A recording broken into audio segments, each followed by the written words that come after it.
Doctor Sansila Jebrin Priyanka প্রতিদ্বন্দ্বী না, প্রতিযোগী।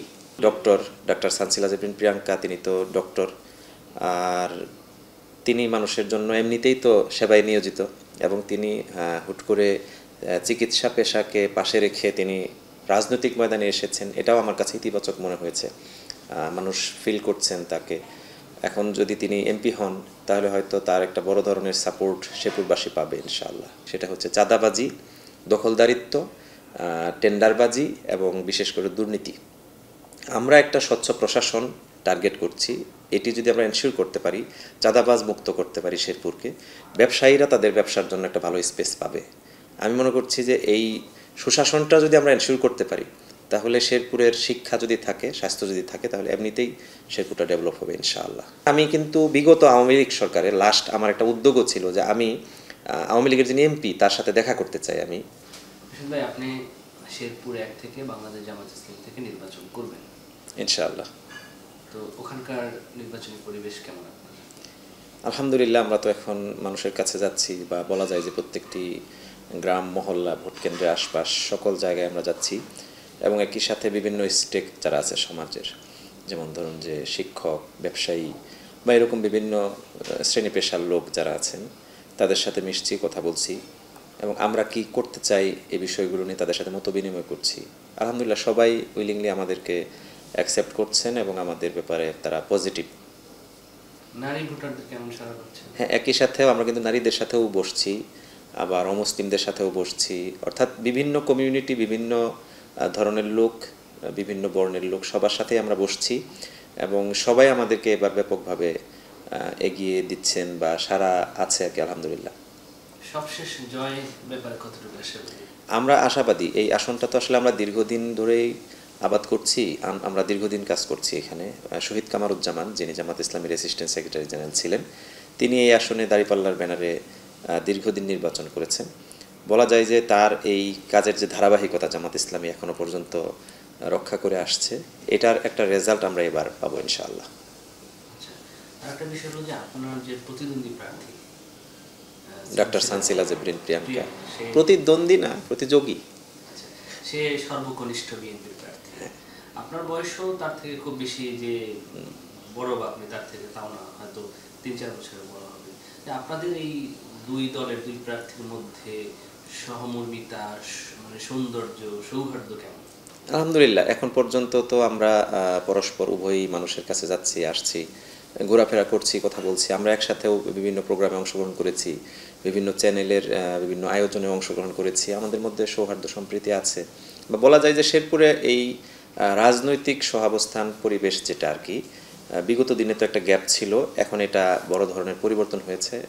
আবার একসময় তো আমরা তো একসাথে জোটগতভাবে ইলেকশন করেছি, কিন্তু শেরপুরে জামাত ইসলামের প্রার্থী ছিলেন শহীদ কামারুজ্জামান, কিন্তু বিএনপি সবাই আমরা ঐক্যবদ্ধভাবেই কাজ করেছি। সুতরাং এখন আসলে সেই অর্থে বড় ধরনের কোনো সংকট হবে না বলে আমি মনে করছি। কি বলবেন তার সম্পর্কে? তিনি তো একজন পেশাজীবী ডাক্তার সানসিলা জেবরিন প্রিয়াঙ্কা তিনি তো ডক্টর, আর তিনি মানুষের জন্য এমনিতেই তো সেবায় নিয়োজিত, এবং তিনি হুট করে চিকিৎসা পেশাকে পাশে রেখে তিনি রাজনৈতিক ময়দানে এসেছেন, এটাও আমার কাছে ইতিবাচক মনে হয়েছে। মানুষ ফিল করছেন তাকে। এখন যদি তিনি এমপি হন তাহলে হয়তো তার একটা বড় ধরনের সাপোর্ট শেরপুরবাসী পাবে ইনশাআল্লাহ। মানে মেডিকেল নিয়ে আপনার কোনো চিন্তা আছে? যেহেতু আপনার অপোনেন্ট যে প্রার্থী সে ডাক্তার, চিকিৎসক, আপনি কোনো মানে চিন্তা করছেন কিনা? আচ্ছা, আমাদের যে পরিকল্পনাটা, আমরা একটা প্ল্যান করেছি যে শেরপুরের মেডিকেল সেক্টরটা, বা বলা যায় যে হেলথ সেক্টরটা খুবই ক্ষতিগ্রস্ত। এখানে একটা 250 শয্যা বিশিষ্ট হসপিটাল আছে, কিন্তু মানের দিক থেকে একেবারেই নিচের, খুবই লো গ্রেডের একটা হসপিটাল এখন আছে। সেবা কোনো দিক থেকেই পাওয়া যাচ্ছে না, এরকম একটা পরিস্থিতি। এমনকি লোকেরা হয়রানির শিকার হয়, এরকম আছে আর কি। এখানে একটাই জবাব দেন ওনারা যে লোকবল সংকট। আমি মনে করছি যে এই হসপিটালটাকে প্রথমত স্বয়ংসম্পন্ন করা, এবং গভর্নমেন্টের যে রুলস রেগুলেশন সেটাকে পরিপূর্ণ করার জন্য পর্যাপ্ত লোকবল নিয়োগ করা, বিশেষ করে পর্যাপ্ত ডক্টর, পর্যাপ্ত নার্স, অন্যান্য কর্মকর্তা সব নিয়োগ করা, এবং প্রত্যেকটা উইংসকে সচল রাখার জন্য আমাদেরকে উদ্যোগ নিতে হবে। এ ব্যাপারে আমার পরিকল্পনা আছে। আর আমি এর সাথে একটা বড় ধরনের কাজ যুক্ত করতে চাচ্ছি, সেটা হলো আমাদের যে ইউনিয়ন পর্যায়ের স্বাস্থ্য কমপ্লেক্সগুলো আছে, এগুলোতেও কিন্তু একটা বিরাট বড় ধরনের সুযোগ রয়েছে। সেই স্বাস্থ্য কমপ্লেক্স এবং আমাদের সদর হাসপাতালটার সাথে একটা রেফারেল কানেক্টিভিটি যেটা আর কি, সেটা আমি তৈরি করতে চাচ্ছি, যাতে একজন রোগী গ্রাম থেকে কোনো সেবার ঘাটতি হয়েছে তিনি সরাসরি রেফারেল সিস্টেমে সদর হাসপাতালে আসতে পারেন। এবং আমার এটাও আগ্রহ আছে যে এই হসপিটালটাকে 250 শয্যা থেকে শয্যা বৃদ্ধি করে 500 পর্যন্ত নিয়ে যাওয়া যায় কিনা, এ ব্যাপারেও আমার উদ্যোগ রয়েছে। পাশাপাশি আমি এও আমার পরিকল্পনায় রেখেছি যে এখানে স্বতন্ত্র একটি মেডিকেল কলেজ স্থাপন করতে পারলে, মেডিকেল কলেজের স্যাংশন আসলে শেরপুর কেন্দ্রিক একবার হয়েছিল, সেটা অন্য জেলায় চলে গেছে।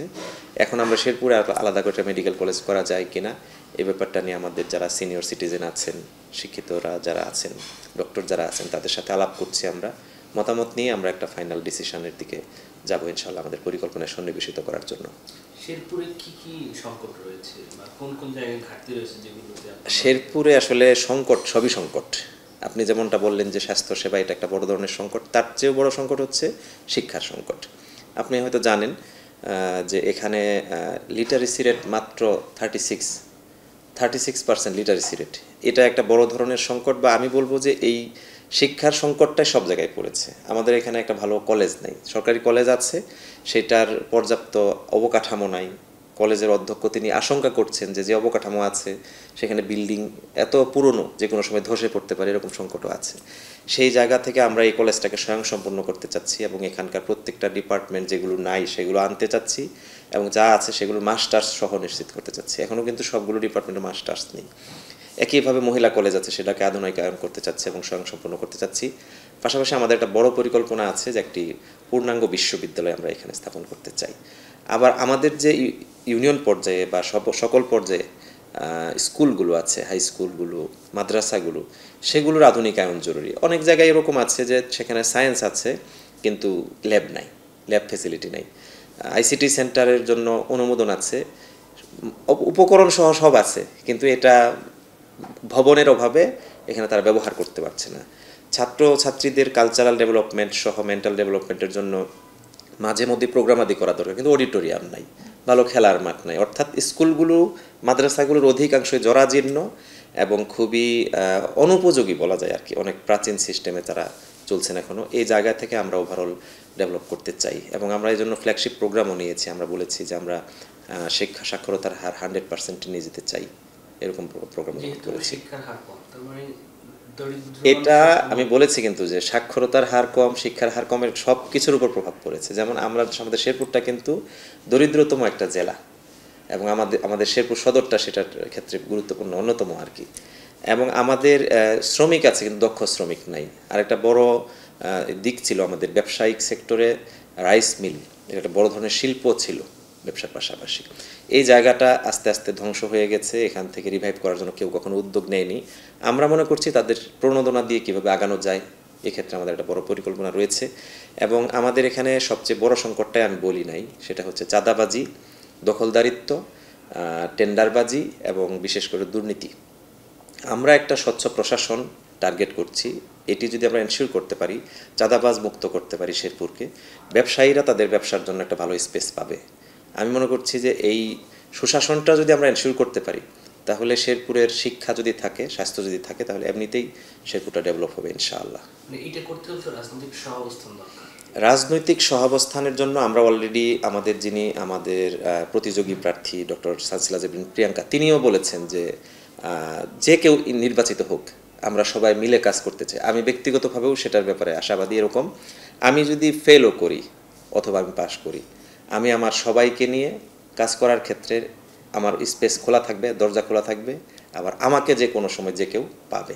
ইভেন আমি কিন্তু বিগত আওয়ামী লীগ সরকারের আমার একটা উদ্যোগও ছিল যে আমি আওয়ামী লীগের যিনি এমপি তার সাথে দেখা করতে চাই। যদিও আমি দেখা করতে পারি নাই, পরিবেশ পরিস্থিতি, গ্রেপ্তারি পরোয়ানা ছিল আমাদের বিরুদ্ধে। আমি চেয়েছিলাম যে তার সাথে দেখা করে বলি যে আপনি এই এত দীর্ঘদিন এমপি আছেন, এখানে কেন উন্নয়ন করছেন না, অমুক সেক্টরটা আপনি কেন দেখছেন না। এরকম ইচ্ছাও কিন্তু আমার ছিল আর কি। অর্থাৎ আমি সবাইকে নিয়েই কাজ করতে চাই। এজন্যই আমি এখন রাজনৈতিক দল, মত, ধর্ম, বর্ণ নির্বিশেষে সবার সাথে মিশছি, সবার কথা শুনছি এবং সবার চিন্তা কি, আমার প্ল্যান সংশোধন করেছি অলরেডি কয়েকবার। আমার যে নির্বাচনী প্ল্যান, অগ্রাধিকার লিস্ট, সেটা কয়েকবার অলরেডি সংশোধন করেছি। মানুষ কী চায় এই মুহূর্তে, তরুণ প্রজন্ম কী চায়, যুবকরা কী চায়, জেনজিরা কী চায়, এভাবে আমরা নারীরা কী চায়, অমুসলিমরা কী চায়, এগুলো কয়েক দফায় আমরা সাজিয়েছি, চেঞ্জ করেছি। তো আশা করছি যে ঐক্যবদ্ধভাবে আমরা শেরপুরটাকে গড়ার জন্য ভালো একটা স্পেস পাবো ইনশাআল্লাহ। আপনি তো ছাত্র শিবিরের কেন্দ্রীয় সভাপতি ছিলেন। জি। রাজনৈতিক অঙ্গনে আপনি অনেক আগেই আপনার পদচারণা হয়েছে, বিশেষ করে বিশ্ববিদ্যালয় থেকে মনে হয় আপনার রাজনীতি শুরু। আমি ছোটোবেলা থেকে ছাত্র শিবির করি। আমি মাদ্রাসায় যখন পড়াশোনা করি ক্লাস 8-9 থেকে, তখন থেকে আমি ছাত্র শিবিরের সাথে সরাসরি জড়িত। এরপরে আমি ঢাকায় তামিরুল মিল্লাত কামিল মাদ্রাসায় পড়েছি, সেখানেও জড়িত ছিলাম। এরপর রাজপথে বড় ধরনের আন্দোলন যেগুলো হয়েছে, যেমন 28 অক্টোবর বা মাদ্রাসা শিক্ষক পরিষদ শিক্ষা সংস্কার আন্দোলন, সেটাতে আমি অংশগ্রহণ করেছি। এরকম গণতান্ত্রিক আন্দোলন অংশগ্রহণ করেছি। পরবর্তীতে তো রাজশাহী বিশ্ববিদ্যালয়ে গিয়ে ধারাবাহিকভাবে দীর্ঘ সময় আমি বিভিন্ন আন্দোলনে অংশগ্রহণ করেছি, এই আর কি। আমি তো রাজশাহী বিশ্ববিদ্যালয়ের সভাপতি ছিলাম শিবিরের। এরপরে ঢাকায় আসি, কেন্দ্রীয় রাজশাহী বিশ্ববিদ্যালয়ে পড়ালেখা শেষ হয়ে গেলে পরবর্তীতে আমি MBA করি ঢাকায় ছাত্র শিবিরের কেন্দ্রীয় দায়িত্বরত অবস্থায়, এবং সর্বশেষ কেন্দ্রীয় সভাপতি হিসেবে 2022-এ দায়িত্ব শেষ করি। আমার 63টি মামলা ছিল, এবং আলহামদুলিল্লাহ এখন তো সরকার পরিবর্তন হওয়ার কারণে প্রায় সব মামলাই খালাস হয়ে গেছে। আমি 5টা মামলায় গ্রেপ্তার হয়েছিলাম, আর এই তো 5টা মামলায় গ্রেপ্তার হয়েছি। আমি রাজশাহীতে, শেরপুরে, টাঙ্গাইলে, ঢাকায় গ্রেপ্তার হয়েছি, আর সর্বশেষ জুলাই গণ অভ্যুত্থানের সময় আমি গ্রেপ্তার হয়েছিলাম, এবং এখানে আমি 8 দিন গুমও ছিলাম। কারা জীবনের বয়স কত?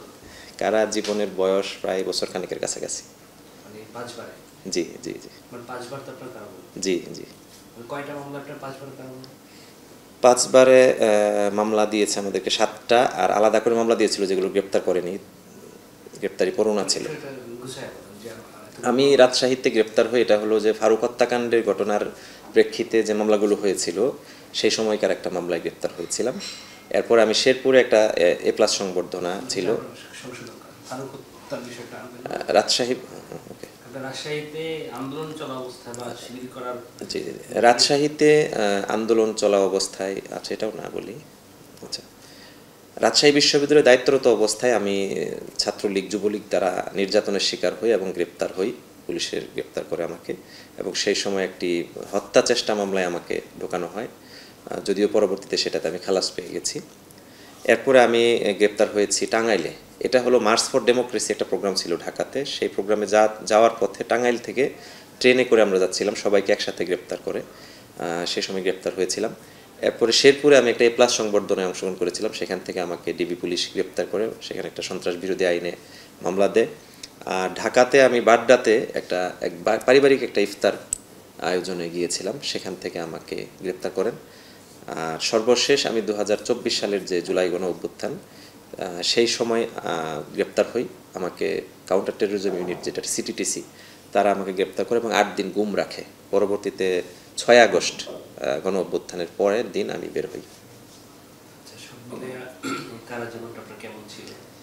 কারা জীবন কেমন থাকবে, এটা তো অবশ্যই কষ্টের, বা বলা যায় যে জুলুম নির্যাতনের, স্বাধীনতা নেই, এটা একটা বড় ধরনের কষ্টের। আবার যখন যে অবস্থায় গুম ছিলাম, সে অবস্থায় খুব প্যাথেটিক বিষয় ছিল, যে মাথা কালো কাপড় দিয়ে বেঁধে রেখে আমাদেরকে জিজ্ঞাসাবাদ করা হয়েছে, হ্যান্ডকাপ বেঁধে।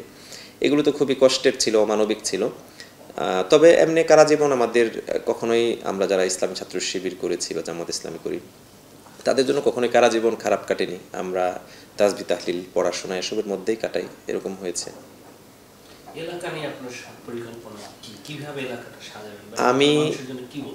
আমি এক বাক্যে যদি বলি যে আমরা একটা উন্নত, নিরাপদ এবং সমৃদ্ধ শেরপুর চাই, এবং এই সমৃদ্ধির জন্য আমরা যেমনটি বলছিলাম কিছুক্ষণ আগে, যে সুশাসন, যদি দুর্নীতি থেকে মুক্ত করতে পারে আমাদের শেরপুরটাকে, চাঁদাবাজ মুক্ত করতে পারে, দখলদারিত্ব থেকে আমরা বের হতে পারি, তাহলে আমাদের এই শেরপুর অনুন্নত নানান দিক থেকে, এখানকার রাস্তাঘাট, অবকাঠামো যা যা আছে, কোনোটাই সেই অর্থে উন্নতি হয় নাই এবং বৈষম্য হয়েছে। যে এলাকাগুলো বিগত দিনে জামাত ইসলামীকে ভোট দিয়েছে, তাদের কোনো উন্নয়ন নাই, এবং দেখবেন যে একেবারেই রাস্তা বলতে কিছু না, এরকম হয়েছে আর কি। তো আমি একটা ইনসাফপূর্ণ সমাজের জন্য কাজ করছি, ইনসাফপূর্ণ শেরপুরের জন্য কাজ করছি, সেটা আমি নিশ্চিত করতে চাই ইনশাআল্লাহ। এবং আমি বিশ্বাস করি যে এখানে আমার যে অগ্রাধিকার লিস্ট পরিকল্পনা রয়েছে, তাতে আমাদের এলাকার এমন কোনো ব্যক্তি থাকবে না, এমন কোনো সেক্টর থাকবে না, এমন কোনো দল, মত, ধর্ম, বর্ণ থাকবে না, যারা আমাদের এই সুযোগ সুবিধার আওতার বাইরে থাকবে, তারা আমাদেরকে ভোট দিক অথবা না দিক, সবাই আমার অধিবাসী হিসেবে, নাগরিক হিসেবে, আমার বন্ধু হিসেবে, ভাই হিসেবে, তাদের সবাইকে নিয়েই আমি কাজ করবো ইনশাআল্লাহ। থ্যাংক ইউ, আপনাকে ধন্যবাদ।